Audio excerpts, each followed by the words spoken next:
Hi po, isa ka po ba sa namumblema or nainis dahil sa sobrang dami po ng notification dyan sa Facebook account mo?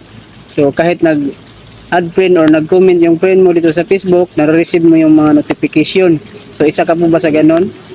So nag-explore po ako sa aking account, ganun din po yung account ko, nag-comment yung friend ko dito sa Facebook, tapos na-notify po ako na nag-comment po siya doon. So nare-receive ko po yung mga notification niya dito sa ating Facebook. So bawasan po natin yung mga notification sa ating Facebook para po makita po natin yung mga nag-comment sa atin or nag-add friend po sa atin. So kung paano ito gagawin, panoorin niyo po ang video na ito. Tara, let's go. So yun, nandito na po tayo sa ating Facebook. Dito po natin ma-receive yung mga notification. So pagdating dito, click lang natin itong tatlong line. Tapos scroll up lang natin. Hanapin natin itong settings and privacy. Click lang natin yung settings.